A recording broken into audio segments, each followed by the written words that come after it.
Welcome to my channel. Today we learn English with an amazing story about upgrading your thinking, destroying fear, and building unshakable confidence. Have you ever felt that fear is quietly controlling your life?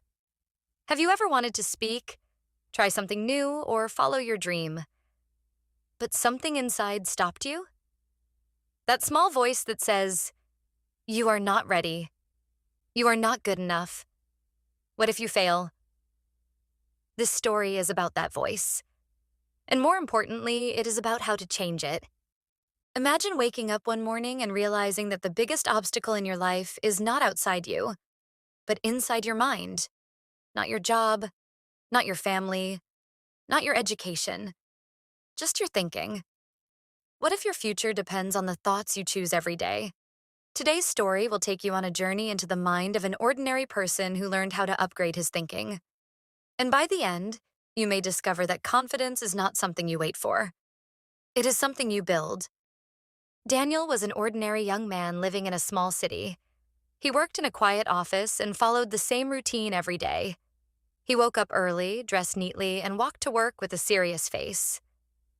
From the outside, his life looked stable, but inside there was a constant battle.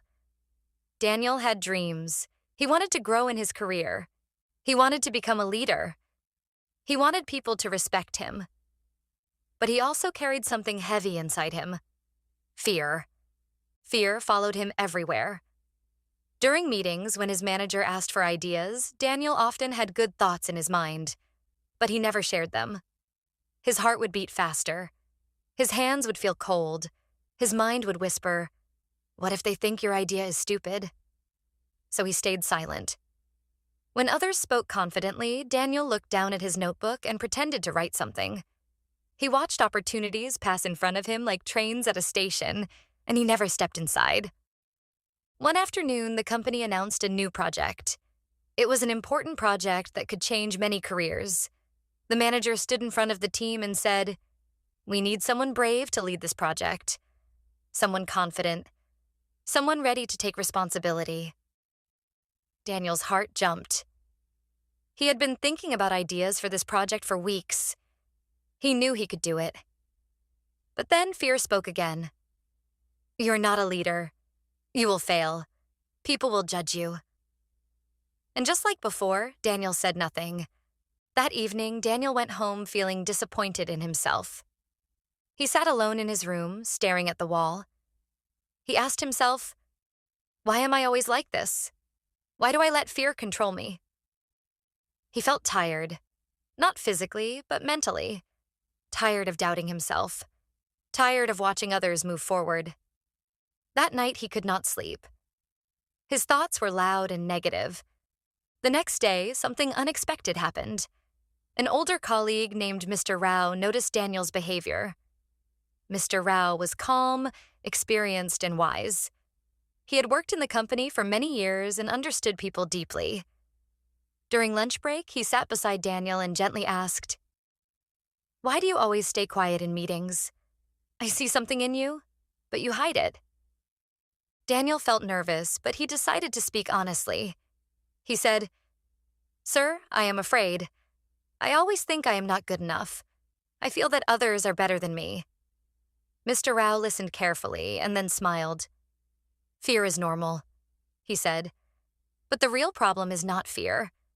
The real problem is the story you tell yourself in your mind." Those words touched Daniel deeply. That evening, he thought about them again and again. He realized that most of his fear came from his own thoughts. He was creating negative stories before anything even happened. He was imagining failure without trying. Daniel decided to change something. He started reading about mindset and personal growth. He learned that confidence is not a gift you receive at birth. It is a skill you develop. He discovered that thoughts are powerful. If you repeat negative thoughts, they become beliefs. And beliefs control actions. So Daniel began with small changes. Every morning, he stood in front of the mirror and said, "I am learning, I am improving, I am capable." At first, it felt strange and uncomfortable. His mind did not believe the words, but he continued. He also started writing down his fears in a notebook. When he wrote them on paper, they looked smaller. He asked himself, is this fear a fact? Or is it just my imagination? Many times he realized there was no real proof for his fears. A week later, there was another meeting. Again, the manager asked for ideas. Daniel felt fear rise inside him. His heart beat quickly, but this time he remembered that fear was just a feeling, not a command. He took a deep breath. Slowly, he raised his hand. His voice was not strong at first.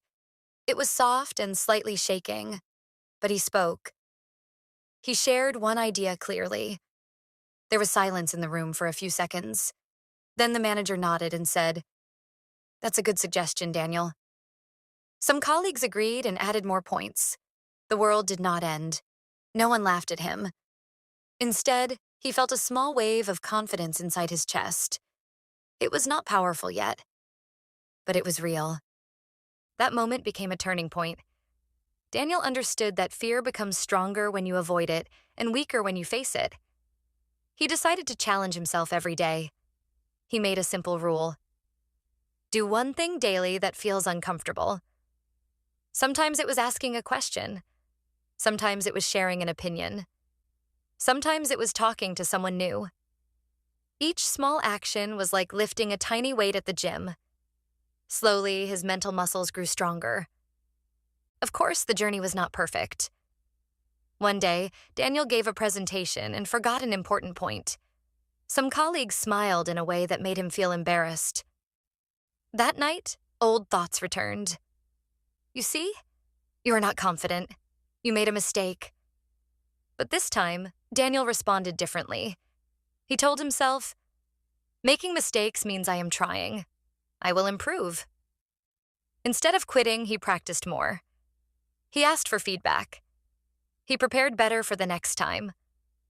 Months later, the project leadership opportunity came again. This time, when the manager asked for volunteers, Daniel did not hesitate. He raised his hand confidently. The manager smiled and said, "I was hoping you would step forward." Daniel became the project leader. In the beginning, he felt nervous. Leading a team was a big responsibility. There were deadlines, problems, and pressure. But his thinking had changed. Instead of saying, "I can't do this," he said, "I will learn how to do this." Instead of focusing on failure, he focused on growth. There were challenges. At one point, the team lost an important client. The atmosphere became negative. Some team members felt discouraged.